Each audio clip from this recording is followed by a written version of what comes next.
Can you kind of take us through the, I think you hit a big three, in the first quarter when Steph strained the hamstring. And I guess you guys are celebrating a timeout, but Steph's walking off the floor. And just kind of the emotions of all that. Well, I didn't see what happened. I also didn't see that he had grabbed his hamstring. I just saw him limping a bit. So I walked over to him, tell him good pass, and he was kind of walking towards the locker room. And I said, "You good?" He was like, "I'll be back." And he just kept it pushing. But we didn't really know what was going on for a while, several minutes, game time minutes, which, is a lot longer than just minutes. We didn't know for a long time. And then they finally told us it was a hamstring, little deflating, but we knew, he did a great job of helping us build a comfortable enough lead. And Robin turned into Batman. What y'all call buddy? Alfred. Alfred turned into Robin. And they filled in, so it was beautiful to see. And then everybody played great minutes. G came in, played great minutes. The hustle plays from Guy Santos, what did he play? 3 minutes? 3 minutes and 43 seconds, and he was hustling all over the glass, just wearing those guys down. It was beautiful to see. JK, great minutes. Guarding Ant, hit a big-time shot, timely cuts. Everybody who came in the game gave us something. Loon was huge off the bench, gave great minutes. And so, complete team effort, but we know this series will get tougher and tougher. Hopefully we get Steph back, but regardless if we get Steph back or not, that's a really good team with a lot of pride and a lot of talent. And the cohesiveness of that team has grown over the year. And so they're a together team, and we know they're going to come out fighting. What was Steph's mood at halftime? We heard he kind of had the ice pack on his hamstring, and it sounded like he was a little deflated. He was a little deflated, but he didn't try not to show it. He was just in the locker room waiting on guys to come in, continuing to show that support, saying what he saw going on in the game, but it was a tough one. You guys held Minnesota over 15 from 3 in the first half, and I just saw 88 points overall. Was there something special about defensive effort today, or just something you guys did that was extraordinary? We flew around. We made extra efforts, which was important. We know this is a very, very good three-point shooting team. And we knew that we didn't want to give them uncontested looks. They starting to hit threes, they can roll.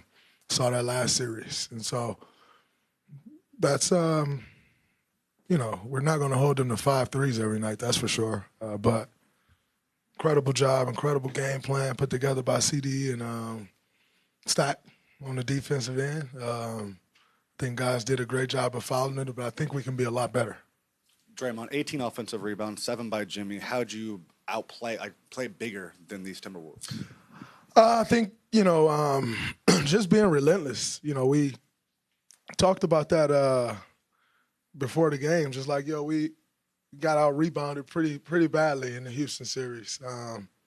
It's not necessarily that we're going to come out-rebound this team, although we did, but we can try to cut that back some. Let's not let that be a staple, and we're trying to outplay the rebounding edge. So, the 18 offensive rebounds was huge. Loon got some big ones. But in saying that, they missed a lot of shots. And it's important that we're not giving up offensive rebounds. Rudy did an incredible job starting that game, getting offensive rebounds. And we were able to clean it up a bit as the game went on. But Rudy's a great offensive rebounder, has been his whole career. Showed that a lot in that Lakers series. So it was something that we wanted to target, focus in on. But it's a complete team effort, man. It's tough to box out Rudy and go get the ball. So our guards did a great job of coming back and cleaning up those rebounds, and then it allowed us to get out and run. You hit 4 3-pointers. How much were you channeling Steph tonight? No, don't put that on me. I just wanted to come out, be aggressive, and take open shots. I missed the first one, which felt very good, and the second one went. I shot the pick and pop 3. I was like, all right, that one went in. I'm gonna keep it rolling. So it was good to see the ball go through the hole, but I think I enjoyed the defensive end more still. Steve said he's operating as if he's going to game plan without Steph for game 2 because of the tricky nature of a hamstring.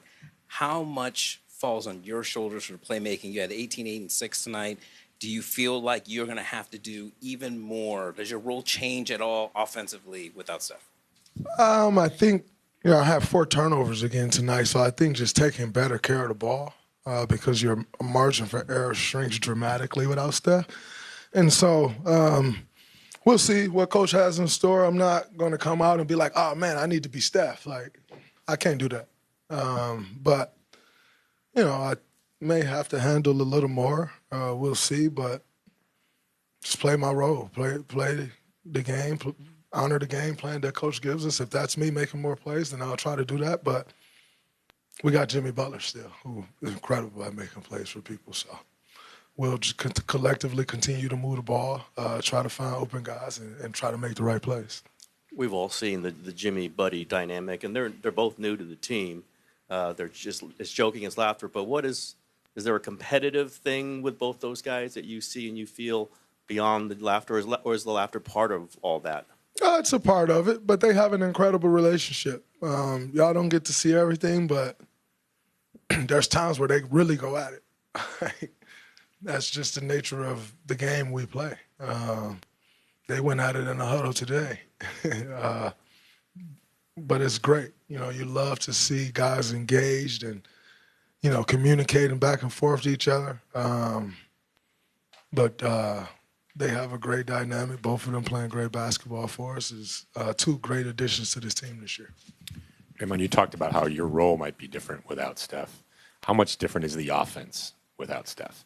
I mean, because Steve's talked much about Jimmy gives you another whole sort of identity. Mm-hmm. How much do you sort of lean into that now if Steph can't play for a while? Have to, but we know what Jimmy's capable of. Jimmy's capable of carrying a team. He carried a team to a finals twice. So we won't panic. We'll figure out what that means. We have best coaching staff in the NBA. We know they'll put us in a good spot and let us know what our offense looks like without Steph if we have to go on without him. But we got full confidence in the guys that are on this team that we can make plays, we can make shots, and we know we got a guy that can make that first domino fall, and Jimmy. So we'll be all right.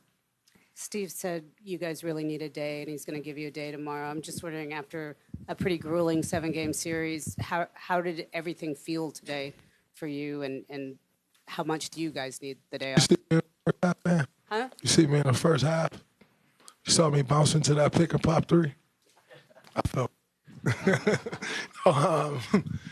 This is what I train for. This is what we all train for, to get in these situations.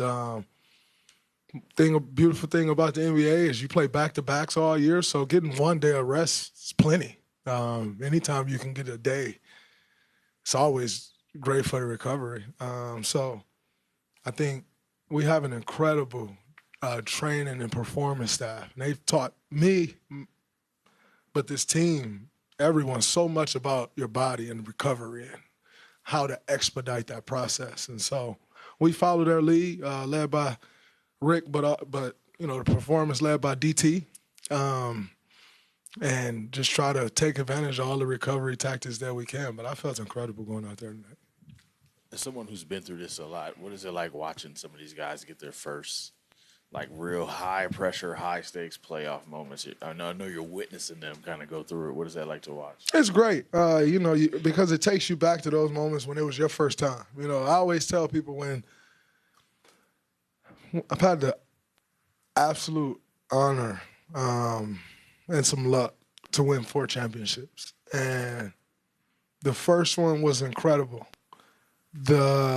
Everyone after that, the most joy, or you get the most joy out of watching the guys that won it for the first time and their reaction, because it just take you back to that moment. And watching these guys go through their kind of first test in these playoffs is great, because you see who stands up, who struggles a little bit, but as a leader, it's fun because you get to coach those guys through it. You get to grab their hand and walk them through. You get to boost their confidence, if they're having a rough stretch. And so it's always a treat watching guys go through it their first time. But it's on us, myself, Jimmy, Steph down, but Loon, guys who have that experience to coach them up and drag them through it. How crazy is it that Pat Spencer can step into a playoff game and play like that? Pat is a damn good basketball player, and I know he don't look like it. He don't just jump off the page at you when you see him in a basketball jersey. I don't think the number 61 helps him, but he's one of the toughest guys on this team. That includes myself. That includes Jimmy. Pat Spencer is tough as nails, and he don't always get the opportunity to play, but every time he gets the opportunity, he's ready. And I think one thing that he does is he's so big for this team. He's a voice on the bench for us, but he's selfless. And when you have guys that either play low minutes or guys coming back from injury, he goes and plays in those games. He dropped me off so bad when I was coming back from my calf injury. It was embarrassing.